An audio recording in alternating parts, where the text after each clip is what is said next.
The Federal Trade Commission, thousands of Americans lost millions of dollars to scams last year.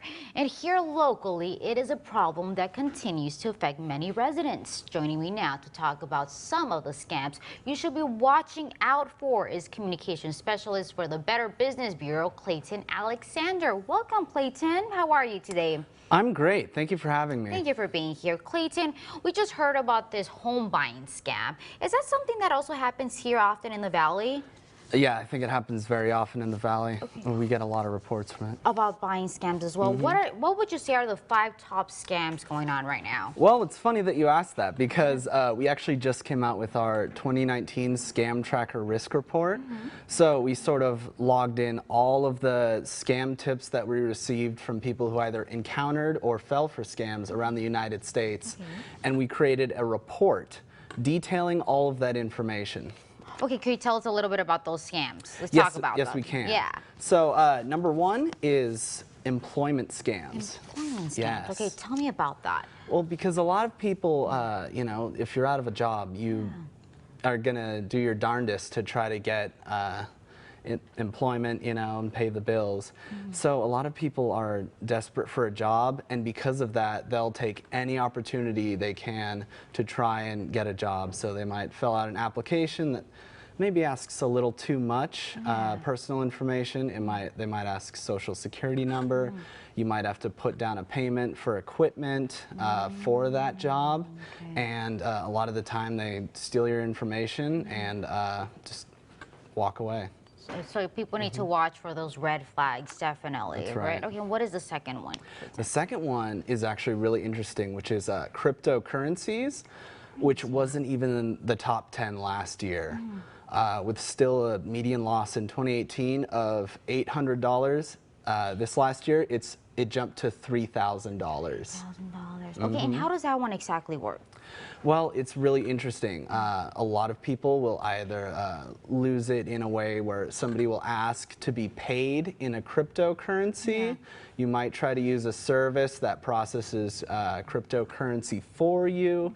There's a number of ways that you can lose it, and the problem is that once it's gone, it's gone. There's no way to trace it or find out where it went. You can't reverse any trades. Yeah, wow. Okay, and we need to talk about the third one. The third one. The third one is online purchases. Oh, okay. Everyone does that, right? Yeah, so we need to be careful, definitely. You order something off of, you know, a service, and they send it to you, and it's not what was advertised, or it's nothing at all. And the seller just leaves with your money. Wow. Okay, so I'm pretty sure a lot of people fell for that one last year, right? Okay, what is the fifth one? The fifth one is advanced loan fees, and this one is a real tragedy because a lot of people who are maybe in financial need are looking for a loan. They're looking for, you know, for some extra money just to help them get by. So they'll put down these, they'll put a down payment for some sort of loan, and they just won't they won't get that loan in the mail. Wow, and it's amazing, Clayton, because usually, you know, we don't hear about these scams going on. Usually here in the Valley, we hear more about the phone scams and all that, right? Is that still going on? I would say that yes, phone scams are definitely still a thing. We even I get the calls.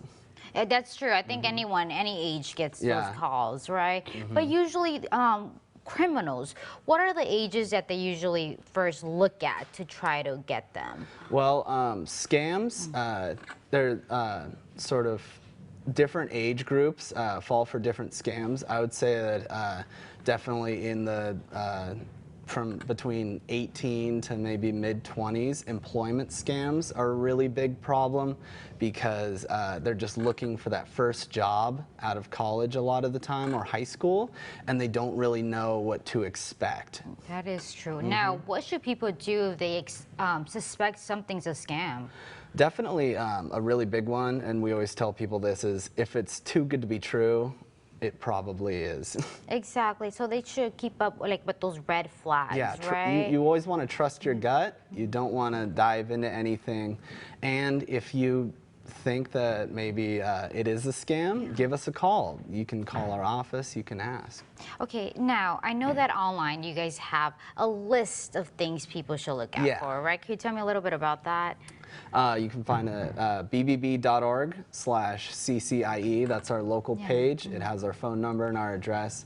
And also, we have a series of articles just on a lot of the topics that we just mentioned. Yeah.